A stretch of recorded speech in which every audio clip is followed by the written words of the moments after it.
가정의 달입니다. 우리 예신교회 성도들의 모든 가정과 또 유튜브 설교를 듣고 있는 모든 성도들의 가정 가운데 하나님의 은혜가 충만하시기를 축복합니다. 이 가정은 하나님께서 만드신 제도입니다. 창세기 1장 말씀 가보시면 하나님이 아담과 하와를 흙으로 창조하셨습니다. 남자와 여자를 만드셨죠. 그리고 2장에 가보시면 하나님께서 이 아담과 하와를 한 몸이 되게 하십니다. 이것이 바로 가정입니다. 가정은 부부가 한 몸이 되어서 이루는 것입니다. 그런데 오늘날 가정들이 참으로 고통하고 있고 아파하고 있습니다. 이혼율이 급증합니다. 사랑하여서 결혼하였지만 서로 헤어지는 이 이혼이 우리나라에서 굉장히 많아지고 있습니다. 심지어 이제 청년들은 결혼을 포기하고 있습니다.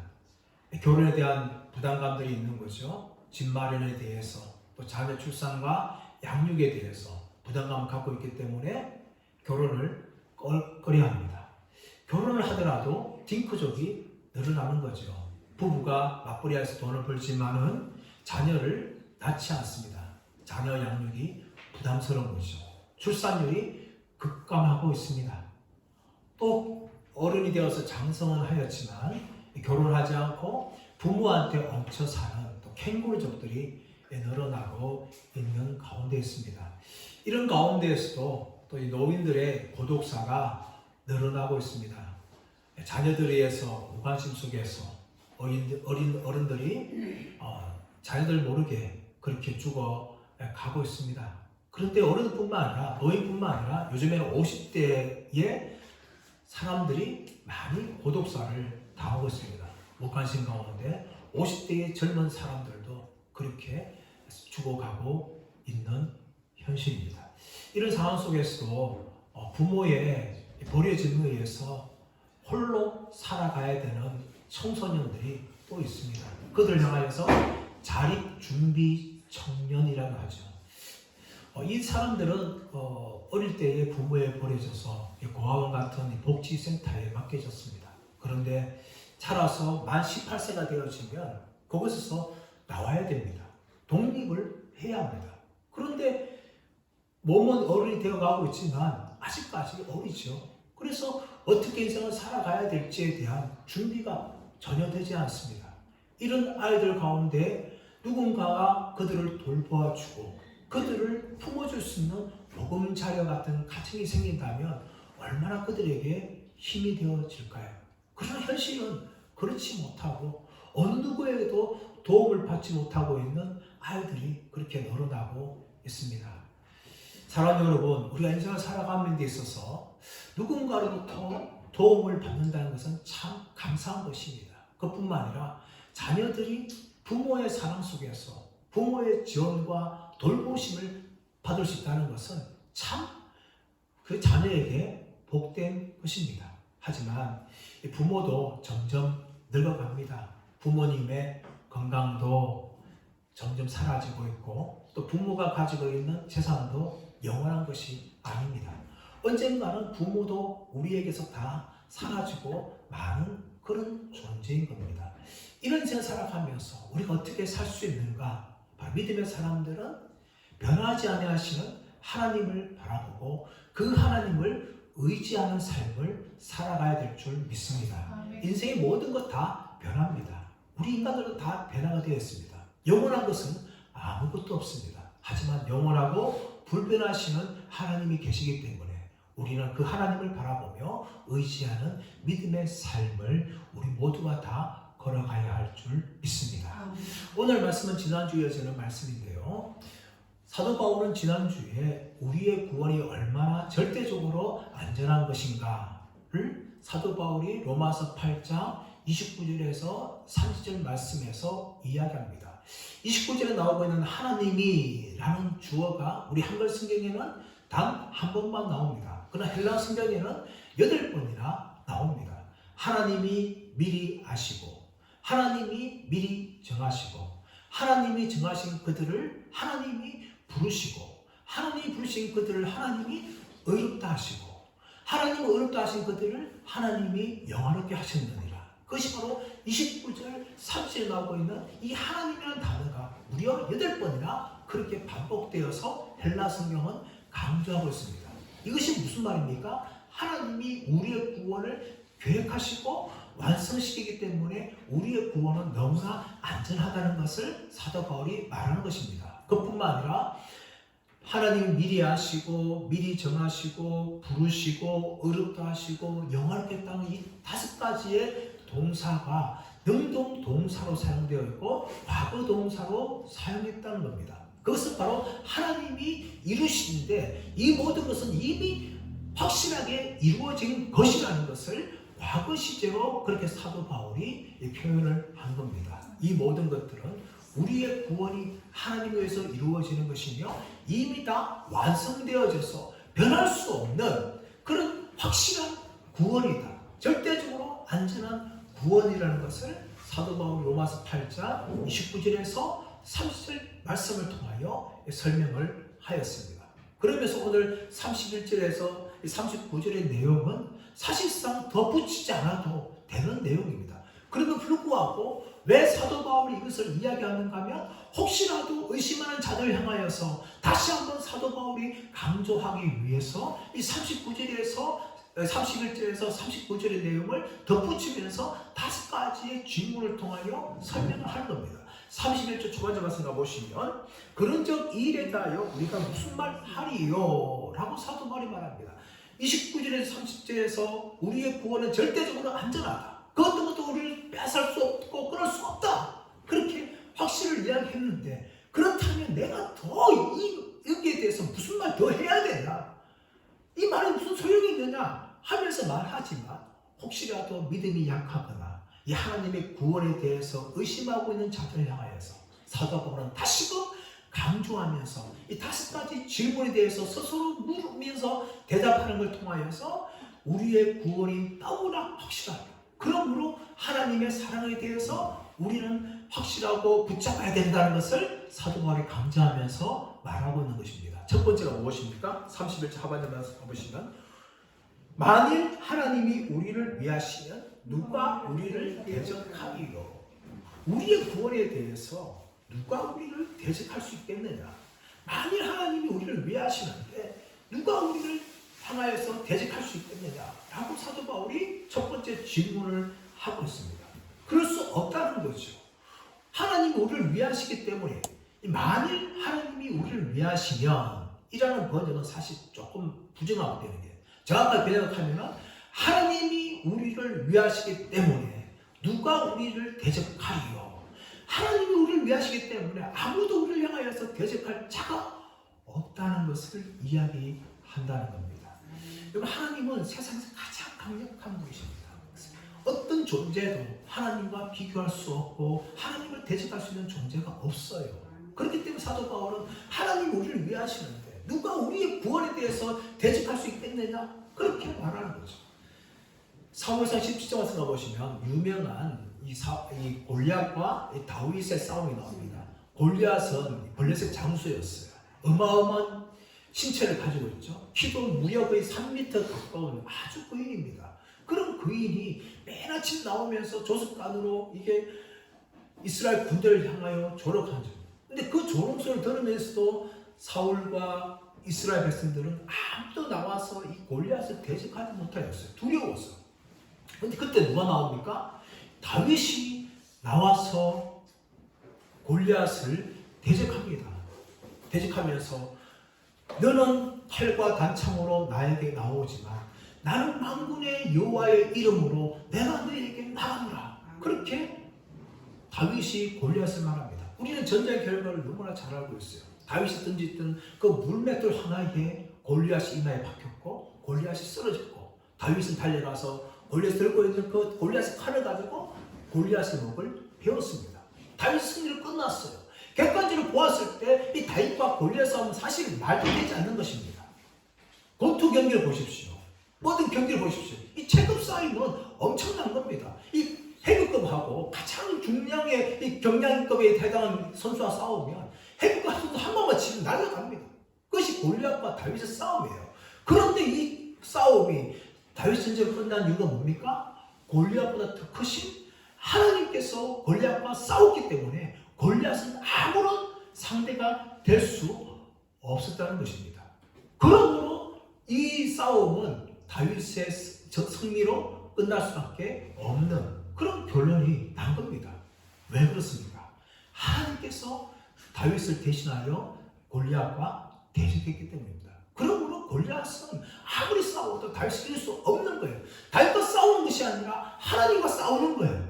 그렇기 때문에 이 다윗은 골리앗을 이길 수가 있는 것입니다. 마찬가지로 우리의 구원에 대해서 아무리 사람들이 우리를 향하여 대적한다 할지라도 하나님이 우리를 위하시기 때문에 우리의 구원에 대해서 어떤 사람도 대적할 수 없다라고 사도 바울이 말하는 겁니다. 사람들이 우리가 살아가면서 이런 원리를 배워야 돼요. 우리는 약하지만 우리가 하나님을 의지할 때에 하나님이 우리를 위하시면 어느 누구도 우리를 대적할 수 없다는 것을 우리는 고백해야 되며 그렇게 살아가야 될 줄 믿습니다. 다윗이 시편 27편 1절에서 무슨 말합니까? 여호와는 나의 빛이요 나의 구원이시니 내가 누구를 두려워하리요. 여호와는 내 생명의 능력이시니 내가 누구를 무서워하리요. 그렇게 다윗이 고백합니다. 또 시편 42편 1절에서 여호와는 나의 피난처시요 힘이시니 환난 날에 만날 큰 도움이시라 라고 말합니다. 또 시편 42편 11절 말씀 보시면 만군의 여호와께서 우리와 함께 하시니 야곱의 하나님 우리의 피난처시로다 그렇게 말하고 있는 거예요. 우리 살아가면서 수많은 위기를 만나고 우리 만날 때마다 하나님을 나의 피난처 삼고 나의 도움을 삼고 나의 힘으로 삼을 때에 하나님이 나를 위하신다면 누가 우리를 대적하리요? 그렇게 고백할 수가 있는 것입니다. 우리 수연이 같은 어린아이들이요 동네에서 싸울 때가 있어요. 싸우다 보면 자신보다 더 덩치가 큰 아이와 싸우든지 아니면 나이가 더 많은 아이와 싸워서 질 때가 있어요. 뭐 눈물 흘리고 코피를 흘릴 때가 있고 그럴 때가 있어요. 그럼 어떻게 합니까?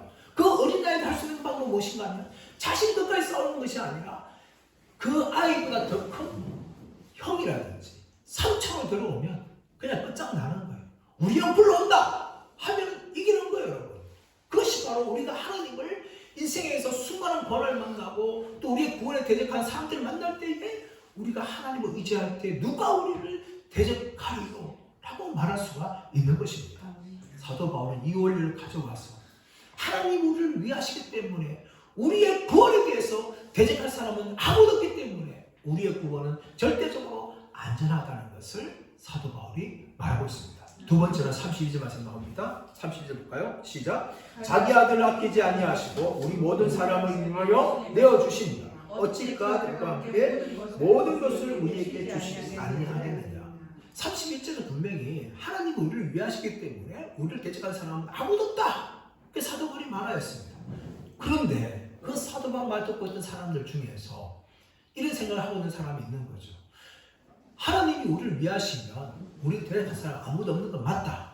그런데 그 하나님께서 혹시라도 우리의 구원을 빼앗아간다면 그 절대적인 하나님께서 우리의 구원을 빼앗아간다면 우리의 구원을 이룰 수도 있는 것이 아니냐라고 질문한 사람이 있다는 것을 사도가 생각하면서 거기에서 대답합니다. 하나님이 절대자이신데 아무도 대적할 사람이 없는데 그 하나님께서 우리의 구원을 빼앗아간다면 우리의 구원을 이룰 수 있다 라는 질문에 대해서 32절에서 자기 아들을 아끼지 아니하시고 우리 모든 사람을 위하여 내어주시니가 어찌 그 아들과 함께 우리에게 모든 것을 주시지 않겠느냐 라고 말하면서 하나님은 결코 우리의 구원을 빼앗아갈 뿐이 없는 분이라는 것을 말합니다. 왜 그렇습니까? 자기 아들을 내어주셨어요. 예수님을 우리를 대신하여서 십자가에 죽게 하심으로 예수님께서 피 흘리신 그 피로 말미암아 우리의 구원을 이루셨습니다. 할렐루야. 그 하나님께서 자기 아들을 아끼지 아니하시고 십자가에 내어주신 그 하나님께서 어떻게 그 하나님이 반대로 우리의 구원을 빼앗아갈 수 있느냐. 우리의 구원은 하나님께서 독생자 예수 그리스도 한 분이신 하나님의 아들이신 예수님을 십자가에 못 박음을 통하여서 주신 구원이다. 그 구원을 이루셨는데 그렇다면 그 하나님께서 왜 우리의 구원을 빼앗아 가겠느냐? 하나님은 절대로 그럴 뿐이 아니라는 것을 사도 바울이 하나님은 자기 아들을 아끼지 아니하시고 우리 모든 사람을 위하여 내어주셨다 하는 것을 이야기합니다. 창세기 22장을 가보시면 아브라함이 이삭을 모리아산에서 번제로 드리는 사건이 나옵니다. 하나님이 아브라함 말씀하시죠. 아브라함아, 너는 내가 정한 그 산에 올라가서 네 아들 독자 이삭을 번제로 바쳐. 아브라함이 순종을 합니다. 순종해서 3일길을 걸어서 종들과 함께 모리아산을 갑니다. 모리아산 밑에서는 종들을 내버려두고 이삭과 함께 이삭의 나무를 치고 아브라함은 칼과 불을 들고 모리아산 정상으로 올라가죠.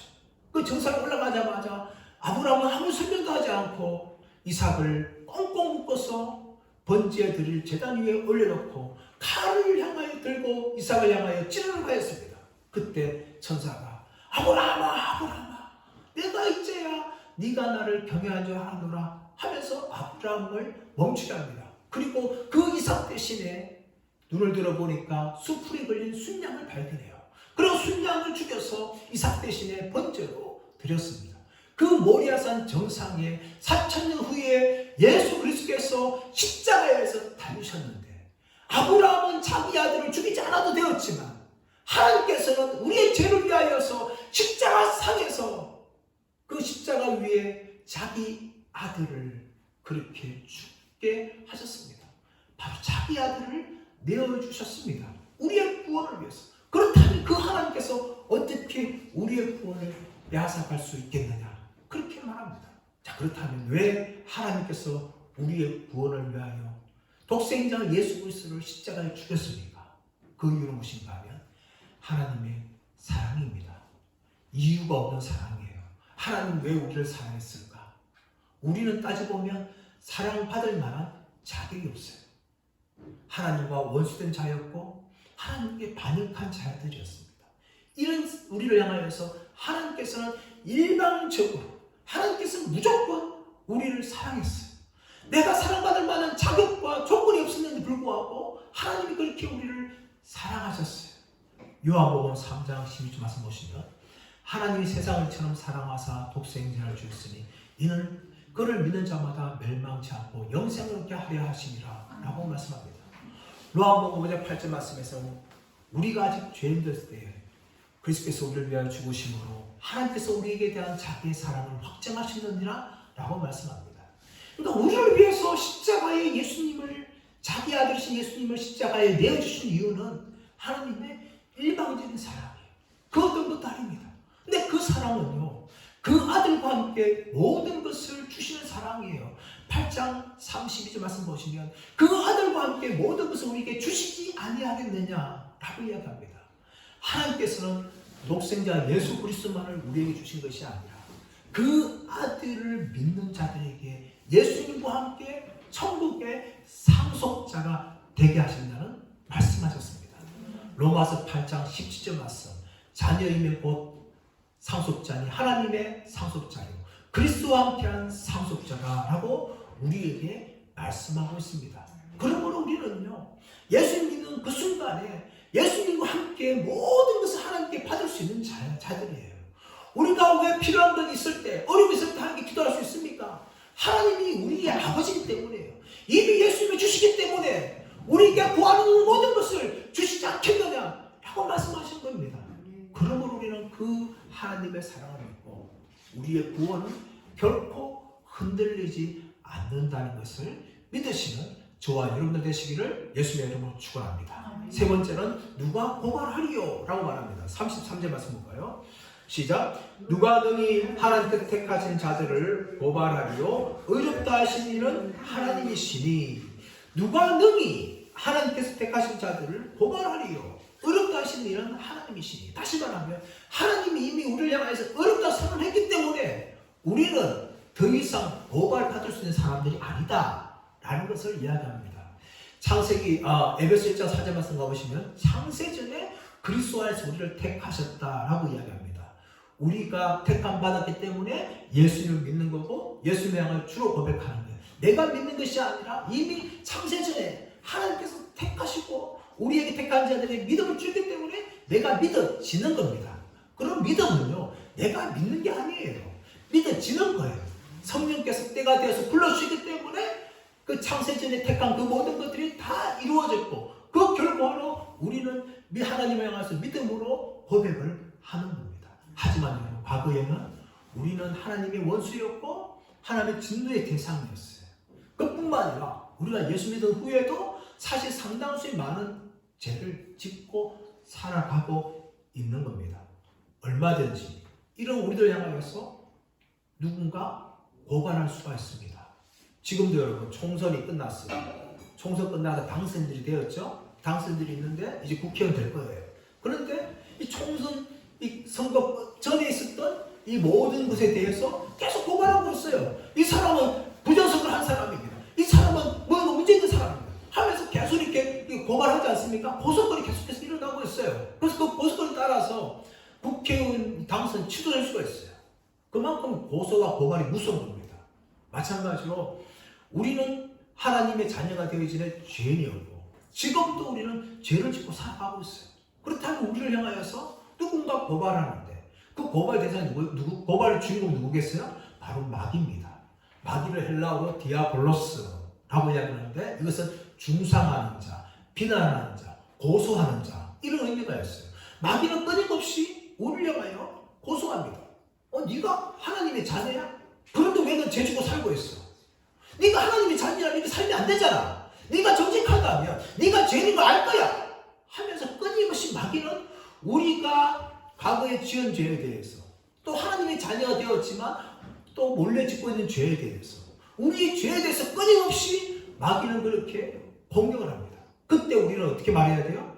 하나님 우리를 어렵다 선언하셨으니까 우리는 더 이상 고발 대상이 아니다 라고 마귀를 향하여서 선언을 해야 되는 겁니다. 우리는 죄인이었어요. 지금도 죄를 지고 살아갑니다. 하지만 하나님 앞에서 우리가 어렵다 인정받았어요. 왜 그렇습니까? 내가 착한 일 행하여서 아닙니다. 그것이 아니라 예수 그리스도께서 우리의 십자가 죽으심을 통하여 하나님의 의를 다 이루셨어요. 그래서 예수 믿는 자들에게 그 예수님의 어렵다함이 우리 전가되어서 우리 것이 되는 겁니다. 그럼 우리는 비록 죄인이지만 하나님 앞에서 어렵다 인정받기 때문에 더 이상 죄인이 아니라 의인이 된 겁니다. 스가랴 3장 말씀 가보시면 우리 환상에 살펴보고 있는데 이 대장 여호수아에 대해서 사탄이 고발하는 내용이 나옵니다. 대장 여호수아는 더러운 옷을 입고 있어요. 그래서 이 사탄이 하나님을 고발합니다. 하나님 저 여호수아를 보십시오. 대장이라면서 저런 더러운 옷을 입고 있습니다. 그런 죄인입니다 하면서 고발할 때에 하나님께서 그 고발하는 사탄의 말을 들으시고 천사에게 명령합니다. 천사야 너는 저 여호수아 입은 더러운 옷을 벗겨라. 그러면서 하나님 무슨 선언을 하는가 하면 내가 너를 더러움에서 제거했으니 너는 의로운 자가 되었다. 의욕스러운 자가 되었다. 라고 하나님께서 그렇게 대장 여호수아에게 아름다운 옷을 천사를 통해 입히면서 그렇게 선해 주시는 겁니다. 우리는 과거에 모두가 다 죄의 옷을 입고 있었어요. 그래서 예수 믿는 순간 우리는 다 죄의 옷을 벗게 되었고 예수님의 의의 옷을 우리가 입게 되었습니다. 그러므로 우리가 의인이 된 거예요. 내가 의로운 일을 행하여서 의인이 된 것이 아니라 예수님을 믿음으로 말미암아 그 예수님의 의가 내 것이 되었고 그러므로 하나님 앞에서 우리는 의롭다함을 인정받게 된 겁니다.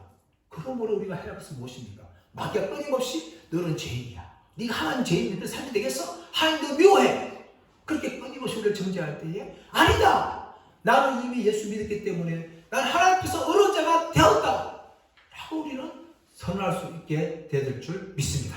이제 네 번째는 누가 정죄하리요? 라고 말합니다. 34절 말씀 볼까요? 시작.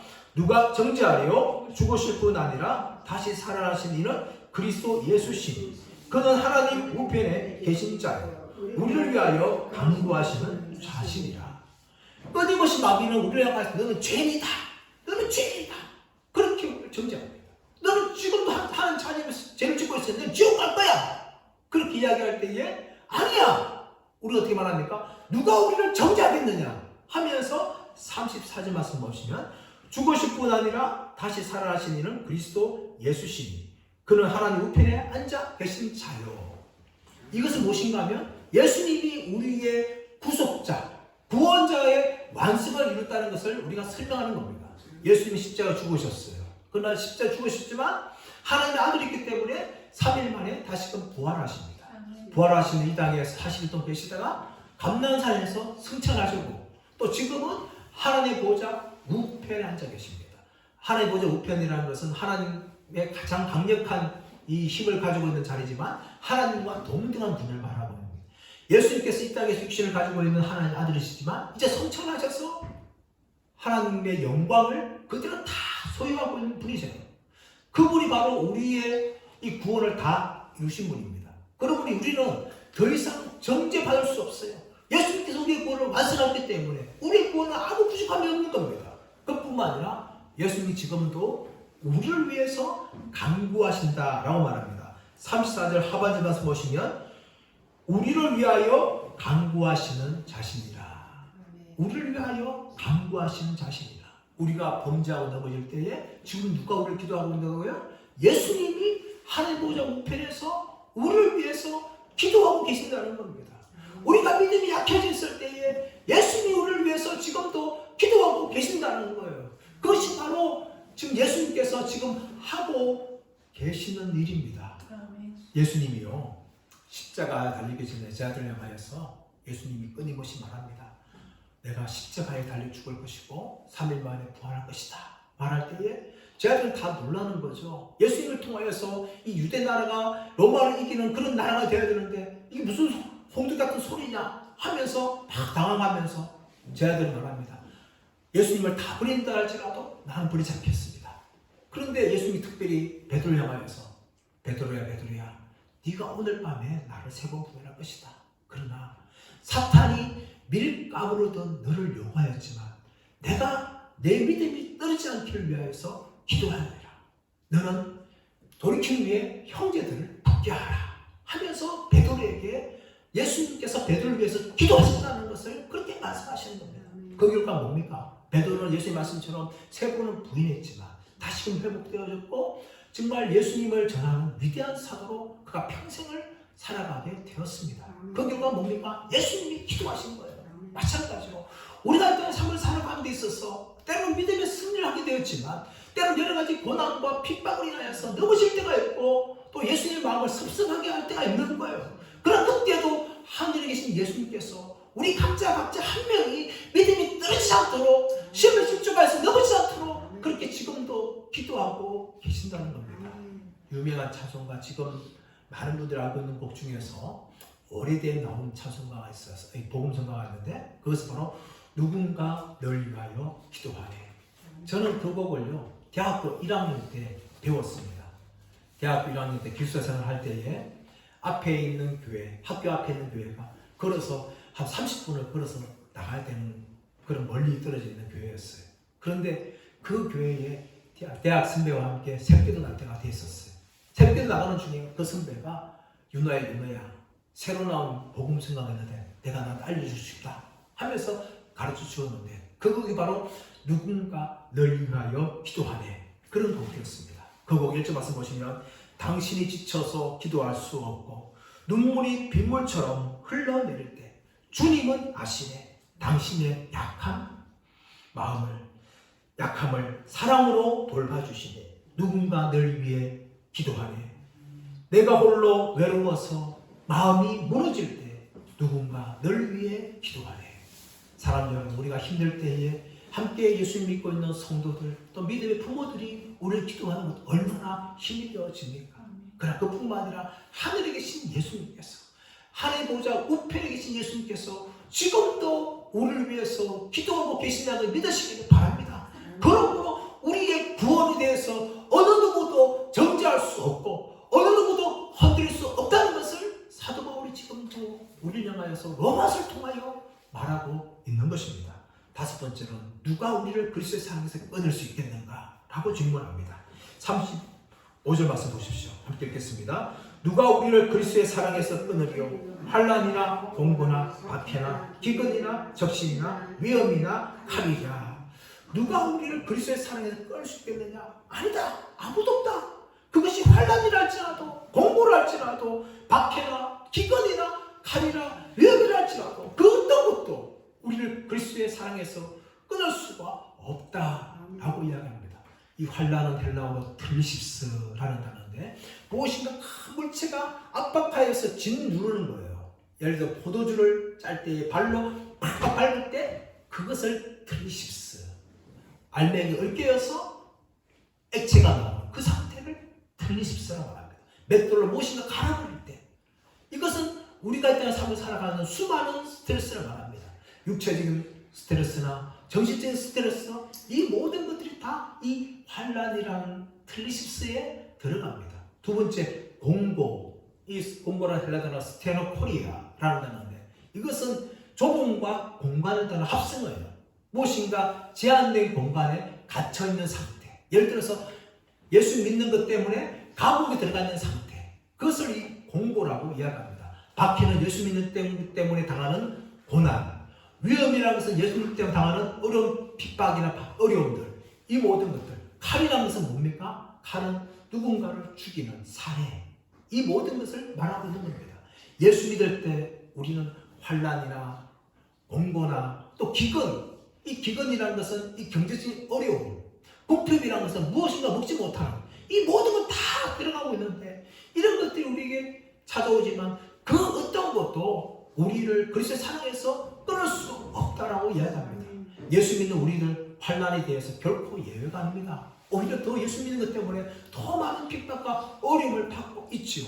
그래서 36절 말씀 보시면 기록된 바 우리가 종일 주를 위하여 죽임을 당하게 되며 도살할 양같이 여김을 받았나이다 라고 말합니다.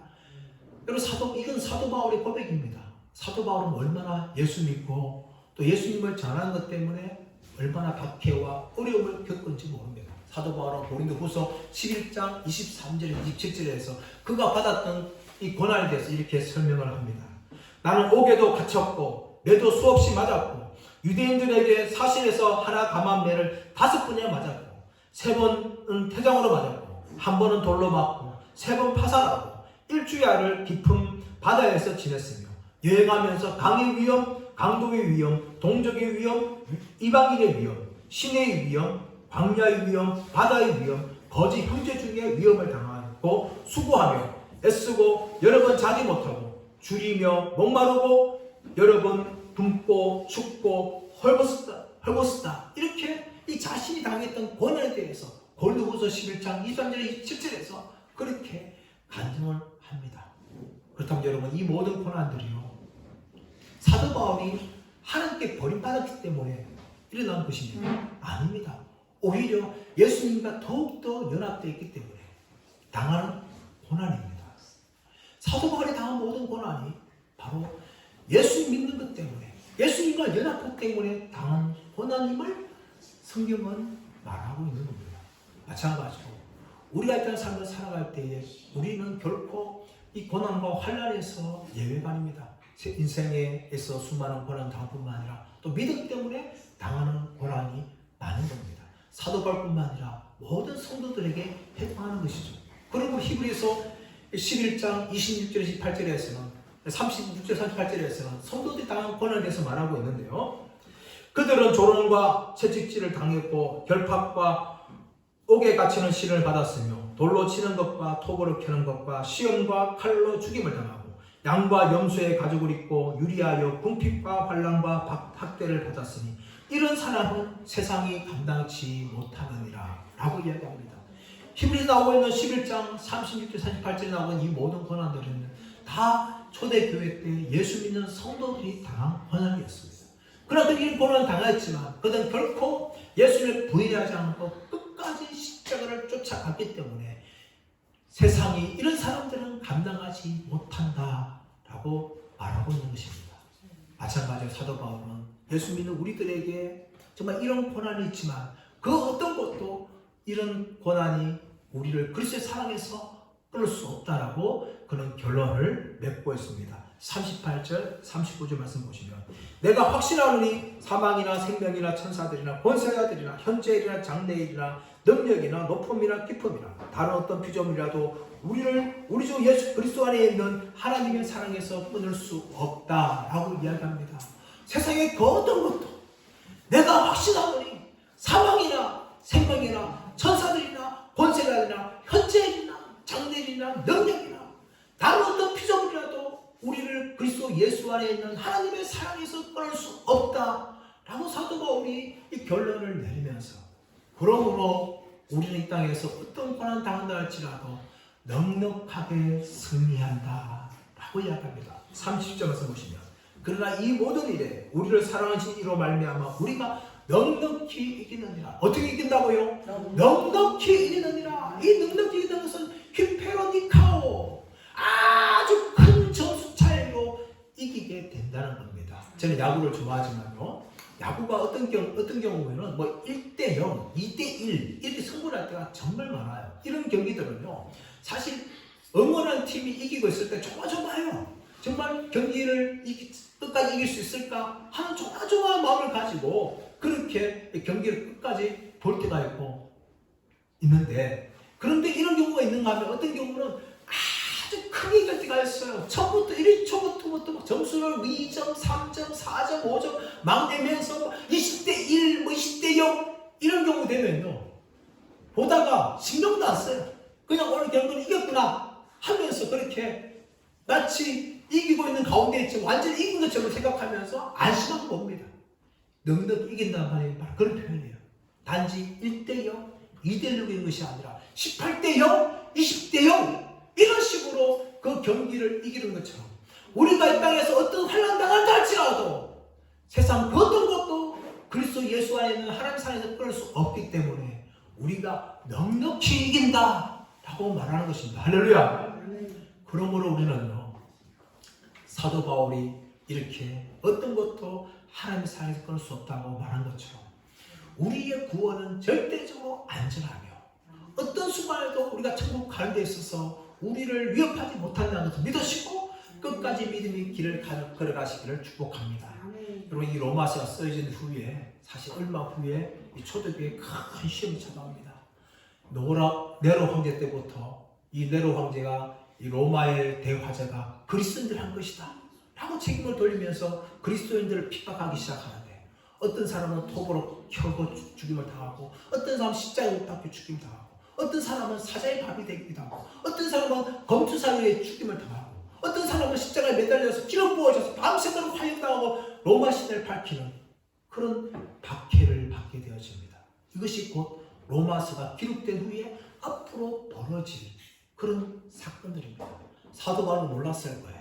하지만 사도 바울은 그 사건이 있는지 없는지를 모르지만 오늘 무엇을 말합니까? 세상의 모든 것도 우리를 그리스도 예수 안에 있는 하나님의 사랑이 끊을 수 없다라고. 우리의 구원은 너무나 안전하다. 왜냐하면 하나님 우리를 사랑하시기 때문에, 그것도 끊을 수 없기 때문에 우리의 구원은 안전하다는 것을 말하고 있습니다. 사랑하는 여러분, 우리가 일단 삶을 살아가는 데 있어서 어쩌면 그 정도의 핍박은 찾아오지 않을 수 있어요. 이 대한민국 땅에서는 그 정도의 핍박은 없을 수가 있습니다. 하지만 우리가 예수 믿는 이 길에는 결코 고난과 환난이 떠나가지 않습니다. 때로는 사망과 같은 고난이 찾아옵니다. 그럼에도 불구하고 우리는 오늘 사도 바울이 말한 것처럼, 그러나 이 모든 일에 우리가 넉넉히 이기느니라, 이런 확신이 저와 여러분의 확신 되기를 축복합니다. 왜 그렇습니까? 하나님의 사랑이 우리에게 있기 때문입니다. 그 하나님 사랑에서 그 어떤 것도 끊을 수 없기 때문입니다. 이것을 믿으시고 저와 여러분 끝까지 믿음의 길을 걸어가시는 복된 믿음의 성도들 다 되시기를 예수의 이름으로 축원합니다.